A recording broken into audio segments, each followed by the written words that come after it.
Що пов'язує тебе з цією школою? З цією школою мене пов'язує Коли звучить сирена, треба прятатися в тамбур, у підвал, у погреб та бомбосховище.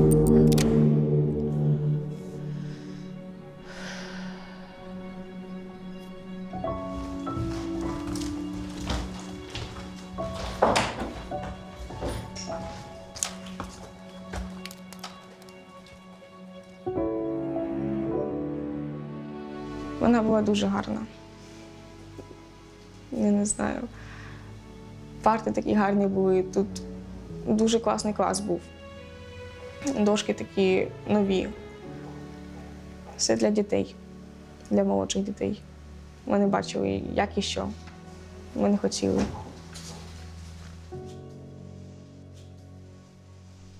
Нас було дуже багато. 366 чоловік сюди нас запхали. Людей було дуже багато. Ось місця не було, отут починали вже на ступеньках розміщати людей. Люди вже поселялись. Хто сидя, хто стоя, хто як мов приспособиться, так ми тут і обосновувались.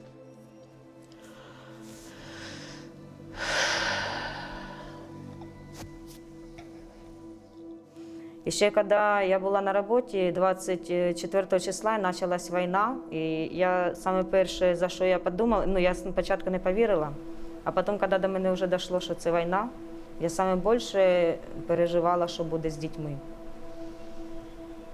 І цей страх в мене до сих пор.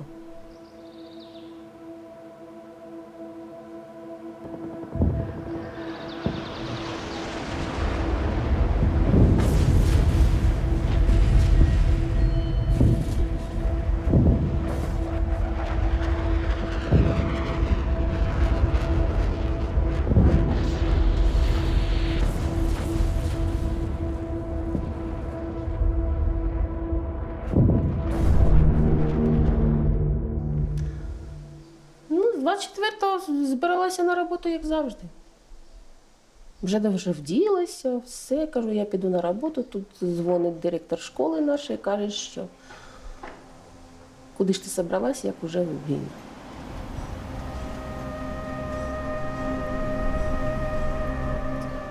почалась війна. І через пару днів у мене є хлопчик. І через пару днів він пішов добровольцем. От. І коли вже зайшли росіяни, він мені подзвонив. Уже це в погребі ще було. Він мені подзвонив і спитав, що там відбувається, що у вас. Ти розкажи мені, розкажи. Я говорю, я не можу, я тобі передзвоню через 5 хвилин. Більше я не передзвонила. От. І коли ми сиділи в підвалі, я вже змирилася з тим, що я вже. –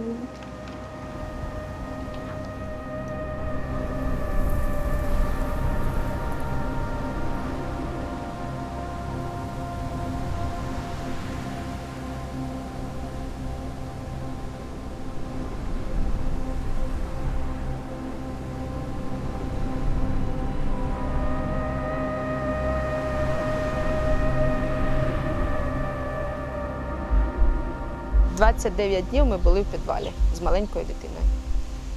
Вона подорослішала? Да, як подорослішала? Вона схудла дуже.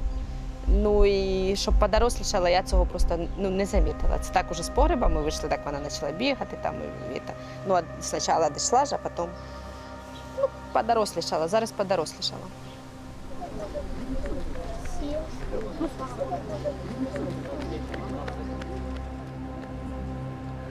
Ти бачив самі вуличні бої? Да, бачу в окно, як бігали русські по вулиці. Клуб стоїть і вони біжать оттуда. Я не пам'ятаю, коли вони іменно зайшли, але я пам'ятаю, як вони зайшли. Папа вийшов на вулицю і сказав, що там 30 машин приїхали, чи навіть більше з лісу. Вони зайшли, почали щось там орати, вибили ворота, постукали, сказали, виходіть. Спочатку якусь речатку кинули. Потім мама вийшла, молить на коленях, не вбивайте. Потім вже Марина вийшла, я. І кинули нам сухпайок і сказали, ми прийшли вас спасати. А потім ми посиділи там кілька днів у погребі. І нас загнали у підвал.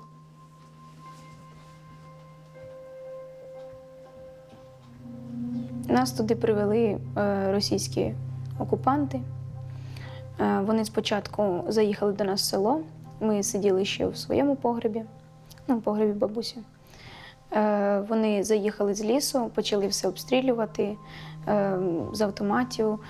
Було дуже страшно, і я сподівалася, що вони не зайдуть до нас. Потім вони почали ходити по будинку. Я думаю, може все-таки вони проїдуть кудись далі. Ми вже попрощались з мамою, з сестрою, ми вже сказали про те, як любимо один одного, і вже думали, що це кінець. Виходили жінки, їх обшукували, в тому числі і мене, везде, навіть там. Мами з курточки достали гроші, маску, ключі. І бурят один каже, деньги нам не нужны, забирайте, не нужно, это все ваше, не нужно. Там було так 20, 10 гривень, 5. Але я думаю, якби я вділа свою курточку, там, де лежали $100, там 100 євро, вони б забрали їх. Вони б не сказали, нам вони не потрібні, ні. Вони б їх забрали. А тут так захотіли показатись добрими. Потім вони побули ще один день, і наступного дня вони сказали, все село йде в підвал. Ми сказали, може не треба, може ми залишимось тут. Вони сказали, ми тоді вас гранатами забросаємо, і ви здесь тоді умрете. Нас зібрали і повели в підвал. Ми йшли городами, всі городи були перериті, всюди стояла техніка їхня, всюди люди з червоними пов'язками. Досі сниться, досі згадується це все. Валяються пулі, дивлюсь на їхні обличчя, такі страшні. Я не знаю, я навіть не думала, що може щось произойти, статися. Я йду, дивлюсь, бачу, що половини села вже нема. Там простреляні вікна, викопані вже якісь окопи, не знаю. Коли вони перший раз нас заганяли в КАМАЗ, мені саме страшно тоді було. Що ми, коли вони заїжджали на бордюр, я думав, що ми зараз перевернемось. Сильно хитало. Це було саме страшно. У коридорі знаходилося 59 дорослих і 7 дітей у цьому коридорі.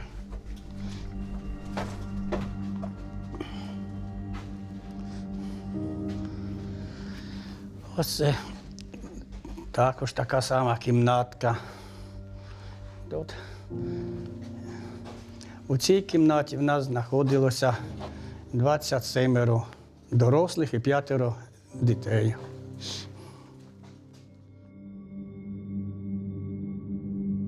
Якщо спостерігати за дітьми, таке враження було, що вони вже всі, майже всі, навіть маленькі, вони так швидко подорослішали. Вони так дивилися, ходили, дивилися, так розуміючи те, що відбувається. Вони зрозуміли вже майже на 3-й, на 4-й день, вони зрозуміли, що вони звідси нікуди не підуть, що їм краще триматися разом, а краще триматися біля своєї родини. В підвалі життя було складне. Це було не життя, це була мука. Ми там всі люди хворіли. Те, що ноги в нас отікали, бо ми сидячи сиділи, тріскалися, були язви в людей. Кашель стояв страшний, бо була сирость, задуха і одночасно таке, тим людям, хто був на коридорі, вони хворіли від того, що їм було холодно, бо постійно вони сиділи біля дверей. Ми хворіли від того, що в нас було душно і всі кашляли. Ліків не було взагалі. Якщо й були, то одна таблетка ділилась на декілька людей, щоб якось людина собі допомогла, але більше самовнушенням, ніж таблеткою. Ось тут у нас є сама велика кімната. Це воно так робиться, як був наш спортзал шкільний. Але вже трохи запущений був. І тут саме більше знаходилося людей. Тут у нас знаходилося 136 дорослих і 39 дітей. Ось тут у нас місця на кожного припадало 0,5 квадратних метра на чоловіка, жилплощаді було. Ось все, отут воно, такий узенький коридорчик був, такий проход для себе зробили, щоб можна було, отам у кінці, там був наш туалет. Ходили ми там на відра, на вулицю не пускали, ходили на відра. А ті дозволу просили, щоб могли нас випустити, щоб винести відра. Ось тут. Тут моя сім'я сиділа, я знаходився, тут ми сиділи. Так я сидів, жінка нога в ногу, тут син, невістка. Ось так ми всю дорогу 27 днів. 4 числа посели 5-го, а випустили 30-го. Ось так 27 днів ми виспали. Ноги затикали дуже, боліли ноги, вени лопалися. Стоя спали, щоб можна було. Ноги не можна було поставити, бо тут люди вже знаходились. В підвалі було страшно, було душно.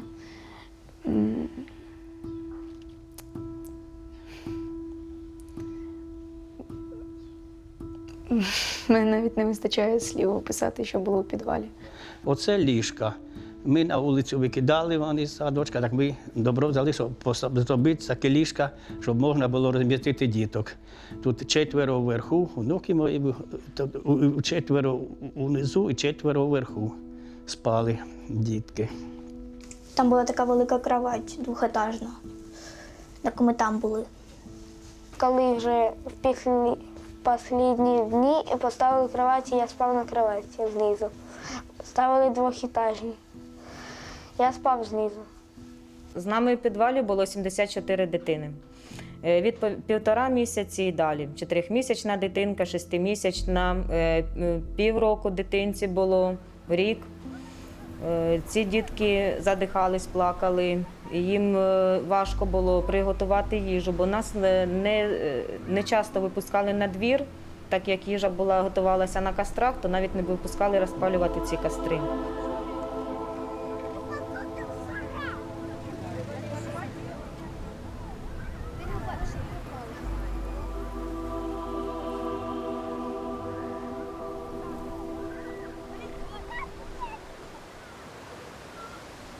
Як ми кормили? Що було, то й кормили. Що, не доїдала дитина. Вони нас там пригощали то печивом таким, давали дитині. Дитина їла те, що їй давали. Тобто до цього ми її берегли, там давали і трусились над нею, а в погребі вона стала їсти все. Треба було приготувати суміші, а для цього потрібна була тепла вода. І от була така ситуація одного разу, що нас не випустили взагалі на двір. І прийшлось дитині розвести воду холодною водою суміш. І дитинки почалася діарея. Це дитинці 1,5 місяці. Це наш такий туалет. От ходили на відра.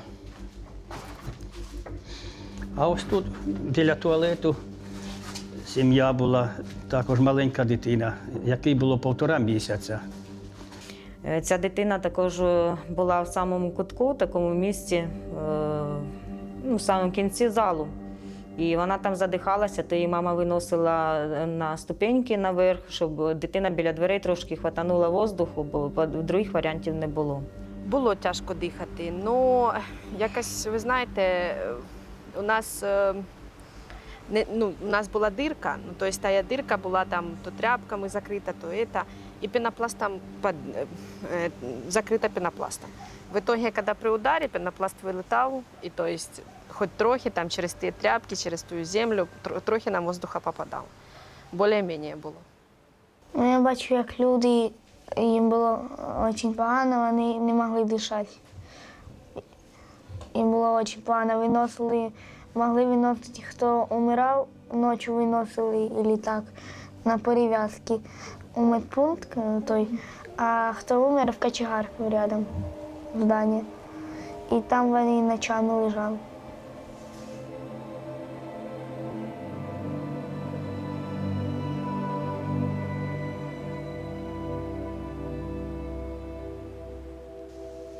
Кожен день у нас 5 днів підряд вмирали люди.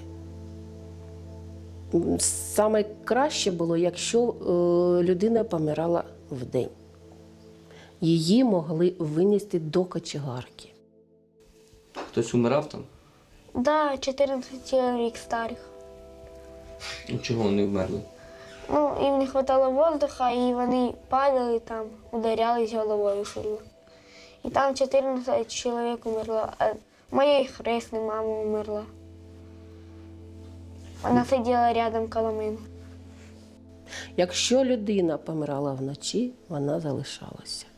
Тому що після того, як нас закривали на ніч, ми не мали права виходити, тарабанити, шуміти і тим паче виносити трупів. Коли трупів вже зібралося чоловіка 4, тоді вже приїхали, мабуть, вони якісь хазяйственники, тому що вони нас не охороняли і не були з нами.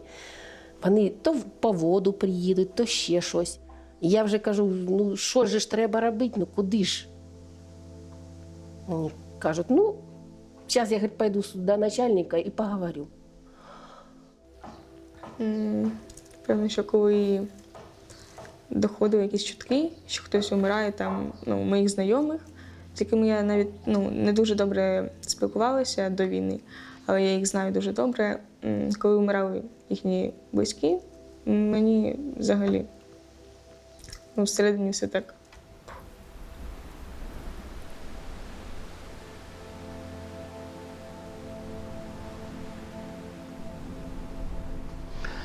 Ось тут у нас багато лежали лежачі люди, які були. В основному помирали у цій кімнаті. Пожили люди.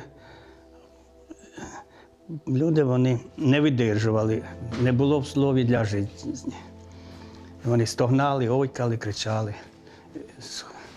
Можна сказати, як умирали, вони сходили з ума. Вони коли у мами почалась задуха, і їй навіть було плохо, і вона навіть думала, що вона розійшла фільму. Їй було дуже погано. Їй не вистачало воздуха. Вона виламала двері з підвалу, потім відкрили двері. Вона вийшла, казала, що зараз якийсь поїзд нас забере і відвезуть додому.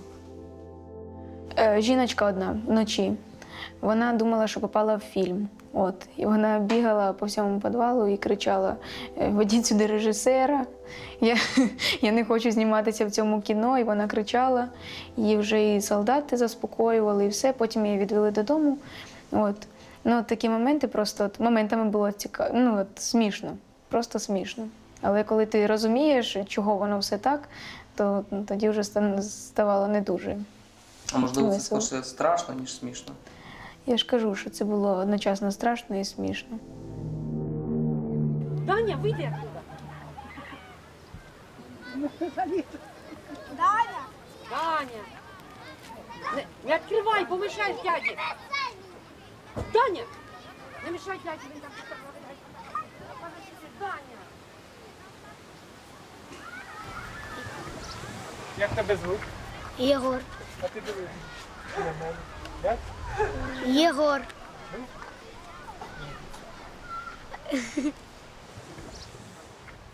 Ось тут дітки спали. А це, як можливість була, так робили рисунки.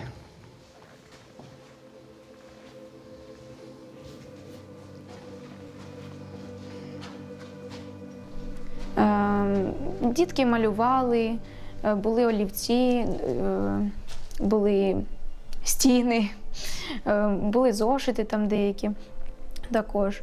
От, казки діти читали, були іграшки, принесли із садочку. Ввечері нас вже закрили, приходили буряти, читовінці, чи Бог його знає, хто вони по національності. Вони приходили, підставляли нам до скроні, до живота автомати і клацали затвором. І Бог його знає, чи воно спрацює, чи ні. Більшу частину вони приходили до нас п'яні.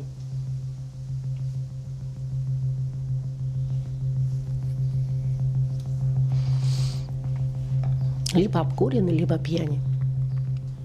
Коли вони заходили і шукали непонятно що, була така ситуація, то у нас була поряд стояла двохетажна кровать, яку хлопці зробили з маленьких кроваток, взяли в дитячому садку. Був перший і другий етаж у кроватці. Ми дівчаток ховали на першому етажі всіх. Самі сиділи, вже були готові, якщо треба, то вийдемо ми. Отакі були думки, що дітей ніхто не дасть. І паніку ніхто не робив ніколи. Підходив якийсь п'яний русський і казав, і на його автомат наставляв і казав, що стріляти. Одному хлопчику казав, що гранату собі кидають під кровать. Хотів кинути гранату. Як ви змогли зберегти своїх дітей? Як ви їх захищали? Що ви робили заради цього? По-перше, ми старалися їх не випускати на двір. По-друге, була з нами людина, якій ми, напевне, повинні бути вдячні, що не трогали наших дітей і нас. Це особисто моя думка, але я думаю, що мене підтримають всі інші мами, які були з нами. Вона не могла нікуди дітися. В неї не було вибору, щоб вона кудись могла от карабкатися. Я так думаю, що вона дуже багато жінок наших спасла. Якби її не було, вони б заходили в підвальне приміщення. Ночі вони заходили, світили, обшукували, дивились, собі шукали дівочок. А дівочок вони б забирали, малоліток забирали, бо вони б їх глумилися.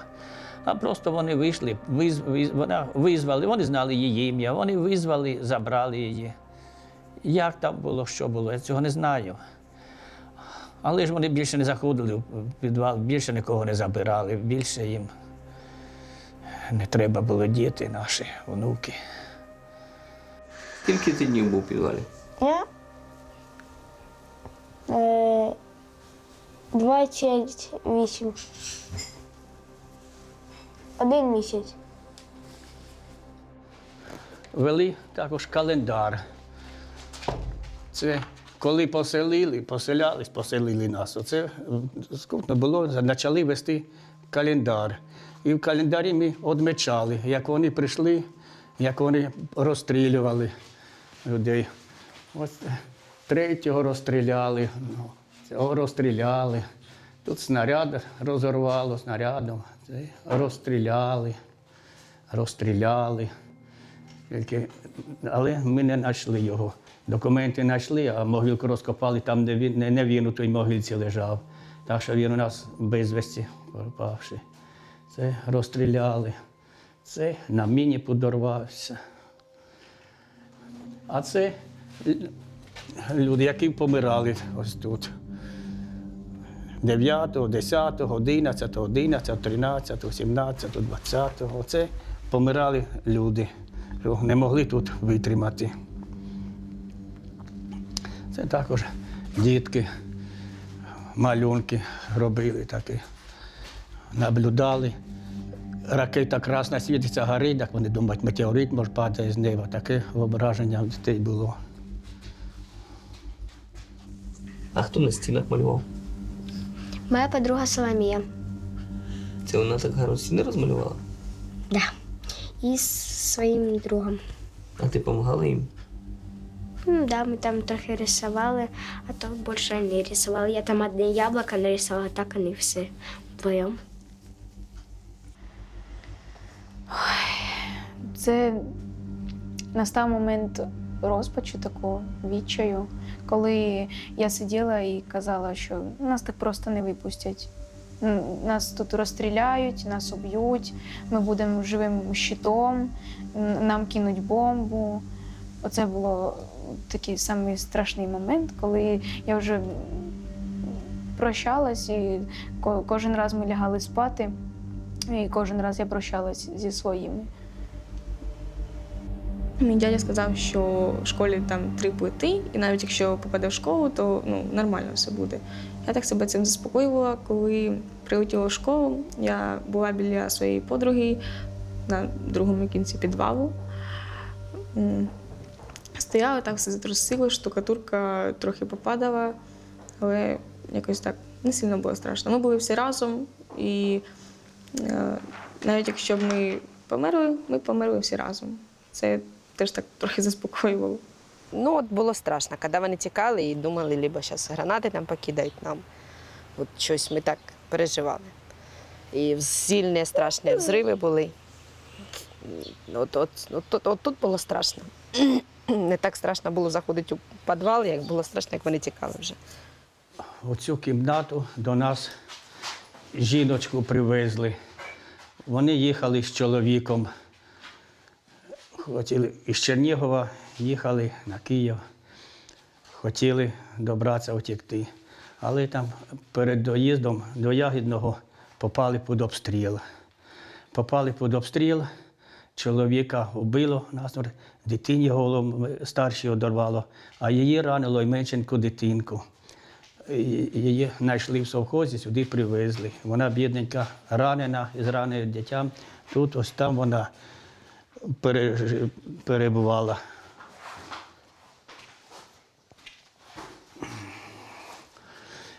Також ловили людей, яких вони ловили, посторонні десь знаходили, коли лісу чи в селі, вони сюди приводили їх, а потім забирали. Отсюди вони подержать трохи, забрали, там за забор виводили, розстрілювали їх. Тут.